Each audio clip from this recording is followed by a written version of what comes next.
Anyone who has ever been the real heir of a wealthy family knows this. Being kidnapped, abandoned, or replaced by a fake heir happens all the time. Take me. For example, I was trafficked overseas at the age of 3 and ended up eating nothing but margarita pizza for a full 20 years before my rich biological parents finally tracked me down. I thought I'd be welcomed home with open arms. Instead, the moment I stepped through the front door, I saw a boy about my age sobbing pitifully, while my parents and my sister surrounded him, murmuring soft reassurances and comforting him in every possible way. I frowned slightly, thinking to myself, the villa's not bad, but why are the perimeter walls hollowed out like that? Aren't they afraid of someone taking a sniper shot? With this kind of money, the windows should at least be bulletproof. So cheap. That north-facing window on the second floor looks straight out onto the street. If you mounted a belt-fed machine gun there and paired it with a sniper rifle, you could probably hold off a light infantry assault for over an hour. TSK. Why is this damn brat crying like such a wimp? My head hurts like hell. I need to take my meds fast. If someone dies on my first day back, they'll definitely start despising me. Damn groundhog. Can you stop yapping already? I can't take it anymore. Maybe I should just get rid of him tonight. I had just opened my mouth to speak when the entire family suddenly fell silent. Like someone had pressed mute. They all turned around and stared at me standing in the doorway, their faces filled with fear. As for Makoto, who had been standing in the center of their little circle, no one knew what triggered him, but he suddenly let out a strange GUH sound and fainted on the spot. Chapter 1. I stood at the doorway with my suitcase in hand. The moment I stepped inside, I got a first-hand look at Makoto's scheming little performance. He came downstairs from the second floor dragging a suitcase big enough to fit himself inside. His eyes were full of stubborn resolve, yet the shimmering tears in them made him look ridiculously delicate for a grown man. One glance was enough for me to conclude that the suitcase was completely empty. It was absurdly oversized compared to his build. If he had only packed a few things, there'd be no need for something that large. But judging by its volume, even if he had stuffed it with nothing but toilet paper, there was no way he could lift it one-handed like that. So the giant suitcase was clearly just a prop. The 3 people chasing after him down the stairs were already familiar to me from the files I'd read. The Wong family of 3. My biological parents and my sister. All 3 of them had eyes only for Makoto. They didn't even spare me a glance. They rushed forward and blocked his path. My so-called mother, Karen, grabbed his hand, her gaze trembling with tears. Makoto, this is your home. If you leave, where could you possibly go? Makoto looked like he was about to break down. Mom, now that my brother is back, I've fulfilled my mission as the substitute you raised for 20 years. It's time for me to leave this family. Don't talk nonsense. You are not a substitute. My biological father, Sam Wong, a flicker of anger in his eyes, shot me a sideways glance. You are the son we raised for 20 years. You are our flesh and blood. Without you, your mother and I would never have survived our grief back then. You stayed by our side for 20 years. You don't owe the Wong family anything. It's the Wong family that owes you. My sister Willow turned toward me, her eyes openly hostile. You walking disaster. You just got back and you're already forcing Makoto out. Why didn't you just die out there? You've barely come home and you've already thrown this household into chaos. Happy now? Sam and Karen didn't react at all to their daughter's vicious accusation. They simply continued to crowd around Makoto, murmuring comfort, allowing Willow to spit venom at me unchecked. Watching the whole scene unfold, I couldn't help thinking, is this entire family intellectually challenged? He's the one choosing to leave. What the hell does that have to do with me? With brains like that? How did they even build such a massive fortune? Did they start out as professional beggars or something? Their expressions shifted instantly. All of them turned toward me at once, confusion and disbelief flickering in their eyes. There isn't even a single damn thing inside that suitcase. It's obviously just for show. Are these idiots seriously too blind to see it? Or are they putting on a performance to drive me away? Wait, they searched for me for 20 years. If they really didn't want me back, they could have just announced I was dead. Why go through all the trouble of finding me? Got it. It must be this little bastard who doesn't want me here. So he's deliberately turning everyone against me. Makoto, who had been standing in the middle of them, froze for a second. Then, with exaggerated grievance, he threw himself into my mother's arms like some pretty boy sold into a brothel. TCH. This is unbearable. I need to take my meds now, or I'm really going to lose control. Aha. I can't take it anymore. Tonight I'll hang him from the rafters and bleed him dry. It's happily decided. The entire family turned deathly pale. Makoto looked as though he'd just seen something out of a nightmare. His eyes rolled back, and he fainted on the spot. Chapter 2. That night, the Wong family specially invited a head chef from a 5-star hotel to cook at home. The table was filled to the brim with delicacies from land and sea. At the long dining table, the 3 of them sat together, warm and picture-perfect, like a happy family portrait. I, meanwhile, sat far from them near the end of the table, eating like a man who hadn't seen decent food in years, grease practically shining on my lips, as I stuffed a thick, tender piece of fatty fish belly into my mouth. I couldn't help but marvel at the fact that I finally didn't have to survive on pasta and cheese salad, the kind of bland garbage that tastes like despair. Seeing how unrestrained my table manners were, Willow looked at me with open disdain. You don't sit properly. You don't stand properly. You're an embarrassment to the Wong family. My parents said nothing,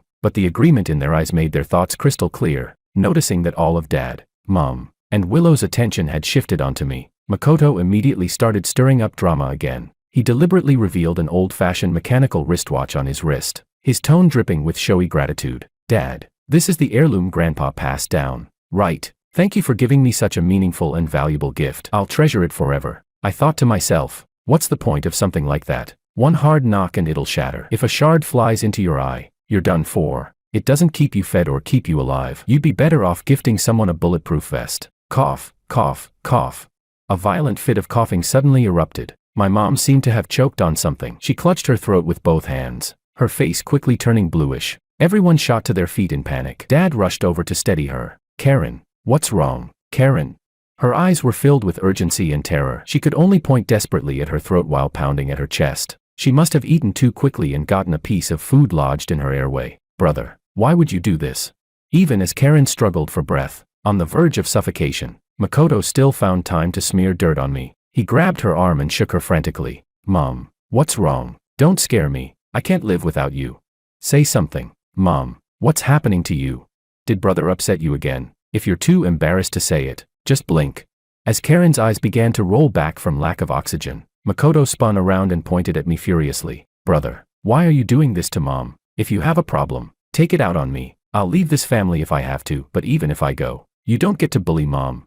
I didn't have time to argue with him. I stepped forward, grabbed him by the collar, and flung him aside in one motion. He tried to lunge back at me in anger, but I planted a solid kick straight into his face. He crashed into the dining table, dishes clattering everywhere. I moved behind Karen, wrapped my arms under her armpits, and began performing the Heimlich maneuver. Finally, a chunk of chicken bone shot out of her mouth, clattering onto the floor. Her breathing cleared instantly. The very next second, Willow charged forward and slapped me hard across the face. Chapter 3. Willow, the self-appointed knight in shining armor for her precious little brother, stepped in front of Makoto, whose nose I had just kicked into a bloody mess, with a righteous, justice-serving expression. George, you actually dared to hit your own brother. You really never saw us as family, did you? Makoto was just worried about Mom. What did he do to deserve being beaten like that? I want you to kneel down and apologize to Makoto right now. If you refuse, then get out of this house. Seeing his sister defend him so fiercely, Makoto instantly slipped into full drama mode. Big sister, please stop. I was never anything more than a placeholder in this family. Brother is Mom and Dad's biological son. If he wants to hit me, that's only fair, after all. I'm beneath him. As he spoke, he deliberately smeared the blood from his nose all over his hands, then grabbed Willow's white blouse with his stained fingers. Big sister, don't be angry at brother. If hitting me helps him calm down, then let him. Even if he beats me to death, I'd accept it willingly. A giant question mark practically appeared over my head. I turned to my biological father, who was still helping his wife steady her breathing, and looked at him with small eyes full of enormous confusion. Inside, I couldn't help thinking, the two of them seem perfectly normal in the intelligence department. How did they manage to produce a daughter who's such an idiot? And this adopted son is a complete pig brain. Couldn't he see she was choking on something? Are the young masters and ladies of elite families really this useless in a basic emergency? You think hugging and crying will magically sob a chicken bone out of someone's throat? So he's actually mentally deficient. No wonder his biological parents left him at an orphanage. With that IQ, he's definitely not normal. This is so annoying. I'm the one who saved her. So why is that idiot suddenly jumping out to protect this pig brain? Couldn't she see that if I hadn't acted, Mom would have suffocated to death? No, that idiot can't be allowed to stick around. I'll have to find a way to poison her. Otherwise she'll ruin everything sooner or later. I finally got acknowledged and can live a few peaceful days. I'm not going back to fighting other gangs for territory again. I've had more than enough of arson and murder. The moment that thought crossed my mind, the entire room fell dead silent. All four of them stared at me like they'd just seen a ghost, like I was about to open my jaws and grind them into bone dust at any second. Willow stood there, frozen, supporting Makoto, who was drenched in soup. Her throat bobbed visibly as she swallowed hard. I touched my swollen cheek where she had slapped me. What's wrong? Is there something on my face? Why are you all looking at me like that? Inside my head, however, even with death staring him in the face, he still dares to look at me like that. I'll gouge those eyeballs out and stomp them flat. Why wait? I'll take a walk down the street tomorrow. If I'm lucky, I'll send him straight to heaven the day after. Suddenly, my mother seemed to have a divine flash of clarity. She turned and roared at Willow, who was still standing there in shock. What are you standing around for? Apologize to your brother right now. Are you tired of living? Willow had clearly intended to stay stubborn and show off her rich girl pride. But before she could get a word out, Sam slapped her across the face. Her own father grabbed her by the throat and forced her to bow her head and apologize to me. My mother walked over and warmly took my hand. George, it was thanks to you that Mom was saved. You really are my lucky star. Tell me, what do you want? As long as it's within my power, I'll do my best to make it happen. I raised my hand and pointed at the mechanical wristwatch on Makoto's wrist. You want that watch? Makoto reacted like a pig being dragged to castration, clutching his wrist desperately. George, don't even dream about it. Dad gave this to me. It belongs to me alone. You'll never take it from me. Karen's face filled with hesitation. George, your father already gave that watch to your brother. Could we, perhaps, choose something else? I shook my head. I don't want the watch. You don't. Then what do you want? I want him to smash it right now. You're insane. This is the watch Dad gave me. I'd rather die than give it to you. Ignoring the soup soaking his clothes, Makoto darted behind Willow. Big sister, why is brother always targeting me? Is it just because I'm adopted that he can't tolerate me? Today he wants the watch Dad gave me. Tomorrow will he demand that I stay away from you? And the day after that, will he force me to leave this house forever? Soup stained Willow's outfit, and she frowned briefly, but she still stood firmly in front of Makoto. George, don't push it. I haven't acknowledged you as my brother. I only have one brother, and that's Makoto. Don't even dream that I'll accept you, you mafia-raised lunatic. No, he has to die right now. I can't tolerate this for even one more second. I walked to the dining table and picked up a chopstick. I'll use this. Straight in through one of the holes in his skull. Twist hard. Mash everything inside. Then that mouth of his will never make another sound. Stab it in. Chapter 4. Smack. Just as my biological father reached out and grabbed the chopstick in my hand, a pale-faced Willow took a solid slap from our mother. Shut your mouth. Go back to your room. Without your father's or my permission, you are not to step outside your door. After saying that, she yanked Makoto's arm over, ignoring his cry of pain, tore the mechanical wristwatch off his wrist, and slammed it hard onto the floor. Crack! The heirloom watch that had been passed down for generations shattered against the marble tiles and stopped ticking on the spot. Ah, much better. From that day on, 2 bodyguards appeared at my side. The moment I stepped out of the house, they followed me closely, never more than a step away. Don't be fooled by the fact that we're a wealthy family, my father explained solemnly when I questioned it. This country isn't as safe as it looks. There are plenty of business rivals who can't beat us openly, so they resort to dirty tricks behind the scenes. Your safety is our top priority now. He seemed genuinely worried I might misunderstand the presence of the bodyguards. My nightmares keep coming back, my mother added softly. I dream about losing you again and never being able to find you. Now that we've finally brought you home, I will never let you disappear again. So blood ties really do exist. My godfather treated me well, but whenever he hugged me, it always felt faintly awkward. Yet when my biological mother embraced me, there was none of that discomfort. Still, ever since the 2 bodyguards started tailing me, I had no freedom. I couldn't gather information about the local black market,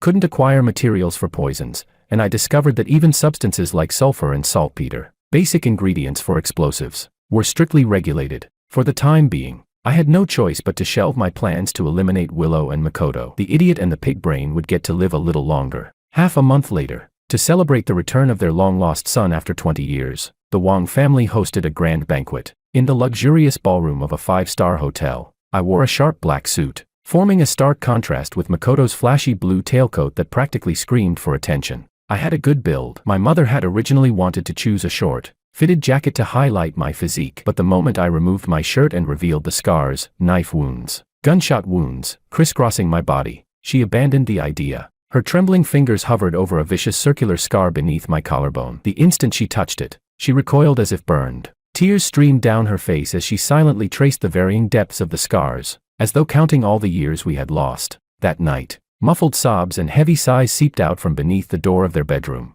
The next morning, a tailored black couture suit was delivered to my room. The banquet invited not only the Wong family's business partners, but also prominent figures from various sectors, local officials, and even a few well-known celebrities. Gangs also throw lavish events under various pretexts to network and strengthen alliances. So I simply sat quietly on a sofa, obediently playing the decorative mascot. Gang gatherings often end in gunfights, just as high society banquets inevitably attract spoiled rich brats looking to stir up trouble. When I stepped out of the hotel restroom, Several young heirs with loosened ties blocked my path in the corridor. Well, if it isn't the Wang family's second young master. Heard you spent quite a few years overseas and only recently came back. They say foreign countries are pretty open-minded. So, second young master, did you pick up a boyfriend while you were abroad?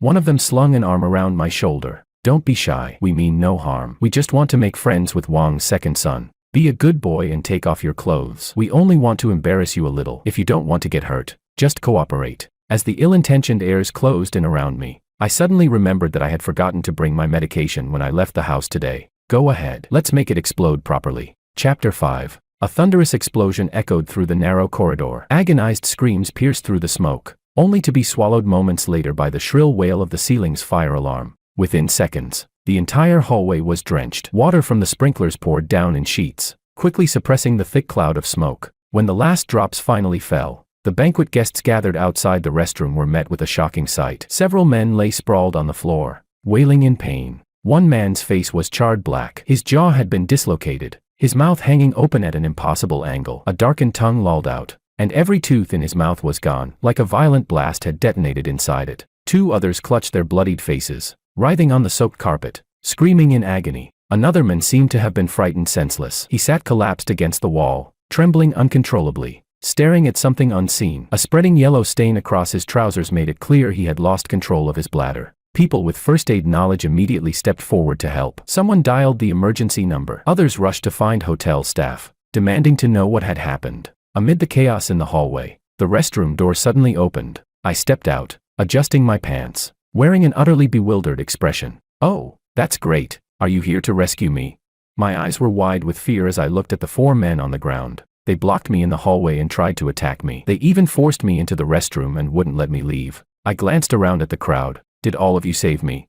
Once it was clear that someone had tried to cause trouble, the police were called immediately. But after reviewing the hotel's surveillance footage, the officers placed me in the squad car without hesitation. Only then did the banquet guests learn what had truly happened in the corridor. On the video, I had just stepped out of the restroom when the group of men blocked my path. Their leering smiles and suggestive remarks made their malicious intentions obvious. The way they advanced showed this wasn't going to be some harmless prank. Just as I was about to back into the restroom doorway, the footage showed me suddenly letting out a sharp, almost manic laugh. In the next second, I pulled out, seemingly from nowhere, a massive double-banger firecracker and shoved it straight into the mouth of the man in front. Then I kicked it hard, driving the explosive deeper, and spun around to sprint back into the restroom. The man panicked, trying to grab the firecracker from his mouth. But before his hand could even reach it, a blinding burst of smoke and flame erupted from between his jaws. Fragments from the blast sprayed outward. The two men beside him screamed, clutching their faces as debris struck them. The screen suddenly went black, likely shattered by flying shrapnel from the explosion.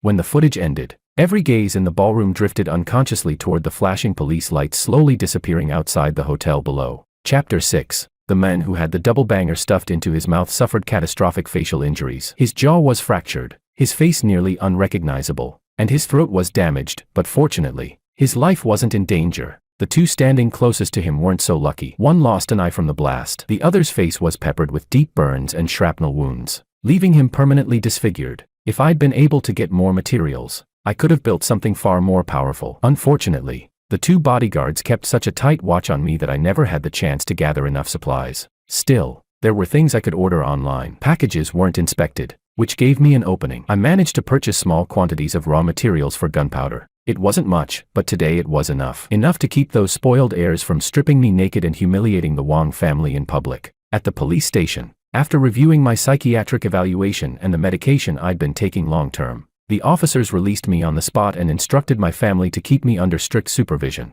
The medication I took was a psychiatric suppressant. My diagnosis: intermittent behavioral mania developed during years of gang life overseas, episodes marked by obsessive, violent tendencies. When my biological parents read the report, a deep guilt filled their eyes. If I hadn't gone missing back then, I should have grown up as the dignified young master of the Wang family. Instead, I'd become a gang lunatic who built explosives by hand. Dad, Mom, he's clinically insane, Willow insisted. Keeping someone like him in this house is like planting a landmine that could explode at any moment. How are we supposed to guarantee our safety? He didn't grow up with you. There's no emotional bond. Why not take this chance to send him to a psychiatric hospital? He'll get treatment, and we'll be safe. Isn't that a win-win? We already have Makoto as your son. Isn't that enough? Do you really have to keep this walking disaster here until he blows us all up with homemade bombs? Faced with Willow's persistent demand to send me away, Makoto, the counterfeit heir, was quick to raise both hands in agreement. Yes, Dad, Mom, I think brother's mental state really isn't stable. Maybe we should listen to sister. This isn't something to take lightly. If brother loses control one day, who could stop him?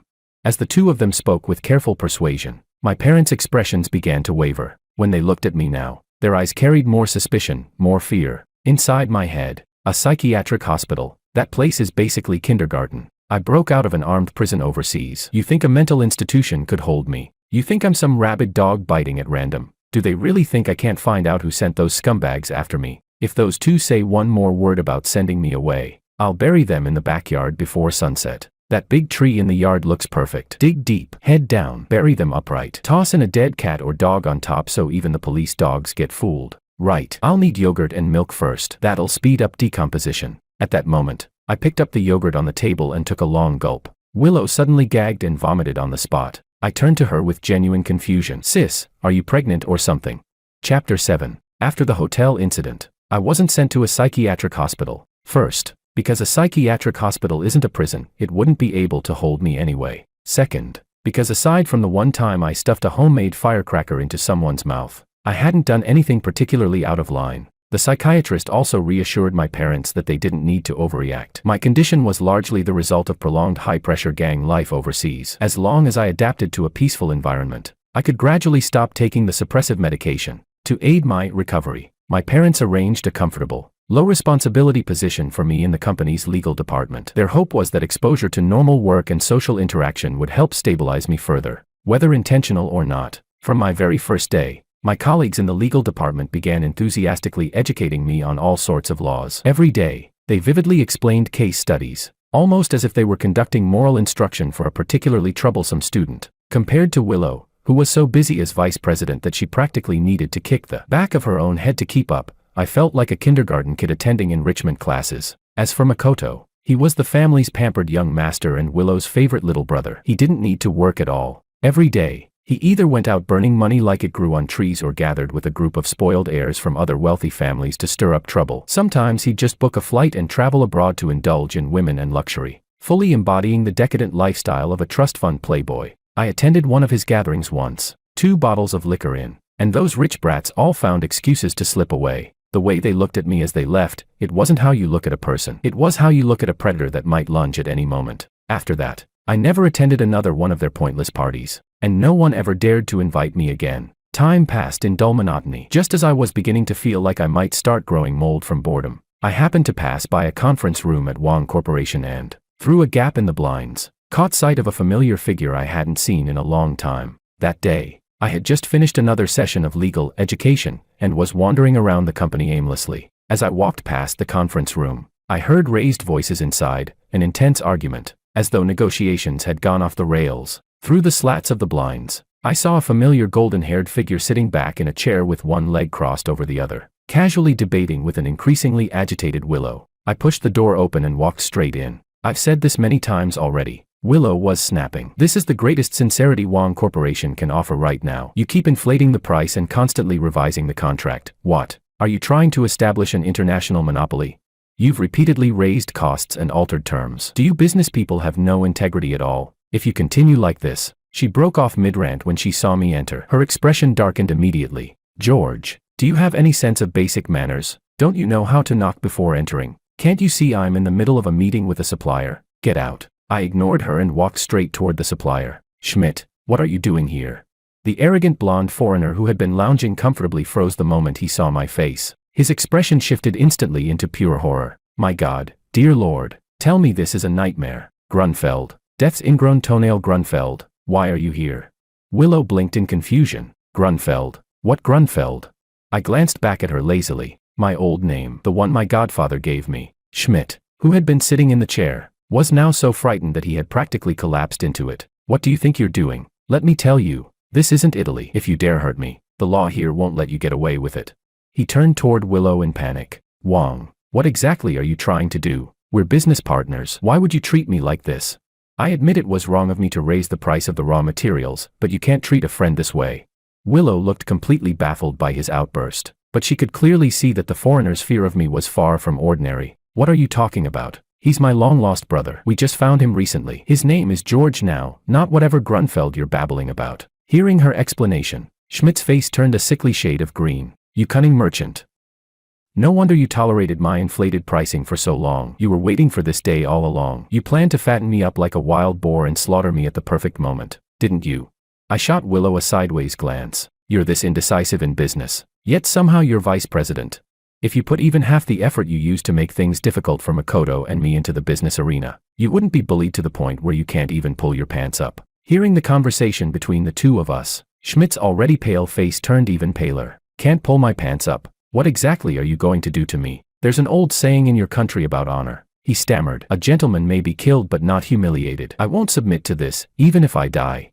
Relax, I said lightly, patting his cheek. I'm not going to kill you, but if you insist on keeping those inflated prices, I can't promise what might happen. Schmidt, before I came back to this country, I heard you recently remarried Oriana, wasn't it? And she gave you a son, Javier, right? You see, my position in this family isn't exactly secure. If you lower the price a little, make things easier for me here, then everyone's future will be smoother. But if you insist on clinging to that extra profit, you might find yourself in need of a new wife, and that new wife might have to give you another son. I sighed softly, as though genuinely sympathetic. Poor little Javier, not even old enough to call you Papa before he's sent straight to heaven. Imagine how heartbroken his father would be. I lowered my gaze and looked directly into Schmidt's eyes. Don't you agree, my dear Mr. Schmidt? Chapter 8. The overseas contract was signed with remarkable ease. Schmidt, deeply moved by my sincerity, agreed to a price so low it practically made him want to jump off a building, successfully saving his family in the process. Wong Corporation secured the order it wanted. Schmidt protected his loved ones. A perfect win-win. So while Makoto was still out there hopping from one bed to another with different women, I used that lucrative international deal to firmly establish my position within the Wong family. My parents and sister no longer looked at me with prejudice. Even Willow's hostility toward me vanished as if it had never existed at all. A week later, Makoto ended his debauched vacation and returned home, his kidneys presumably exhausted and his soul even emptier. But when he pushed open the villa door, he found me sitting in what used to be his exclusive seat, laughing and chatting with our parents and Willow about amusing company matters over dinner. When they saw him, my parents didn't greet him with their usual warmth. They simply asked a couple of neutral questions and told him to join us for the meal. Makoto didn't show any obvious resentment, but as he sat at the edge of the table, watching the four of us talking animatedly like a harmonious family, the dissatisfaction in his eyes didn't escape me. After dinner, just as he was about to head upstairs, Karen delivered the final blow. Makoto, from now on you'll stay in the West guest room. We've cleared out your old room for your brother. His suitcase hit the floor with a heavy thud. Clothes and belongings spilled everywhere. Why? Didn't you say I was your most beloved son? Why are you treating me like this now? Is it just because I'm not your biological child? I've been with you for 20 years. You said the Wong family owed me, that I didn't owe you anything. Why are you going back on your word? If you dislike me so much, then I'll leave. That way I won't be an eyesore in this house. He stormed toward the door in anger, but when his hand grasped the doorknob, there was no familiar voice behind him urging him to stay. He stood there for over a minute, hand resting on the handle, unable to muster the courage to open it. Why aren't you stopping me? He demanded, turning around. Every time I threatened to run away before, you begged me to stay. Why don't you like me anymore just because he came back? He had expected tears. Instead, he saw disappointment in his parents' and sister's eyes. Makoto, Sam sighed. If you can behave yourself and live properly in this house, we will still treat you as our son. But if you insist on engaging in those underhanded schemes behind our backs, then I'll have no choice but to remove you from this family. Willow stepped forward and tossed a phone onto the carpet at his feet. Look at it yourself. Makoto picked up the phone, confused. After a single glance at the screen, he looked up in disbelief. You knew? Yes, Karen said, pain filling her eyes. We know everything. You were afraid George would return and take your place. You tracked him down long ago. You even hired someone to eliminate him so he would never come back. After we found George, you showed no restraint. You repeatedly slandered him. You even instigated those spoiled heirs to publicly humiliate him, just to disgrace the Wong family. They're your loyal followers. You hinted that if they ruined your brother, once you inherited the Wong family, you'd grant them shares in Wong Corporation. You tried to destroy your own brother for your position. What did you think the Wong family was? What did you think our reputation was worth? Right now the entire elite circle is gossiping that you, an adopted son, attacked your own brother just to maintain your status as the sole heir. You've dragged the Wong family's name through the mud. Willow stood before him, her gaze cold. The The families of those 3 injured men have already made it clear, they're holding you responsible. They intend to settle the score with you. Dad was prepared to protect you. Today was supposed to be your final chance. But you're still dissatisfied, still fighting George over something as trivial as a room. She walked to the door, opened it herself, and pushed Makoto outside. Go. From now on, you have nothing to do with the Wong family. Chapter 9. That night, Makoto knelt outside the villa gates for a long time. Not a single person in the house opened the door for him. Even though the evidence that exposed him had all been provided by me, the Wong family's ruthlessness towards someone they had raised for 20 years sent a chill through my entire body. For the sake of the Wong family's reputation and interest, they had cast aside 2 decades of affection without hesitation. If one day I, this biological son with no emotional foundation, ever threatened the family's core interests, wouldn't they discard me just as easily?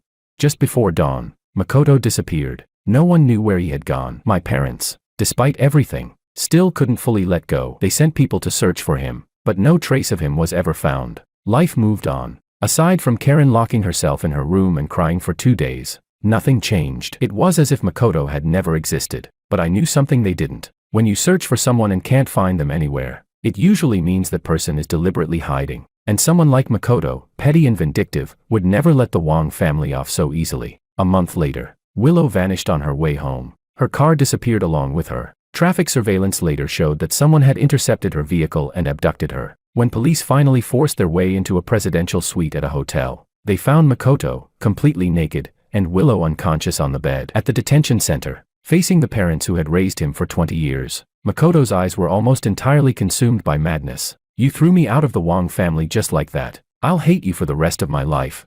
Now I've ruined your daughter's purity. Not only did I sleep with her, I made her pregnant with my child. If I can't be the Wong family's son, then I'll make your daughter carry my child. My child will become your grandchild. Inside, I couldn't help thinking, what an absolute pig brain. With that IQ, he thinks he can latch onto the Wong family like this. Keep dreaming. What he doesn't know is that when I first came home and he tried to sabotage me, I got irritated and slipped something into his drink. By now he's long past the point of no return, completely infertile. In that instant, not only Makoto, but even my parents, looked at me in horror. I blinked at them innocently. What? Is there something on my face?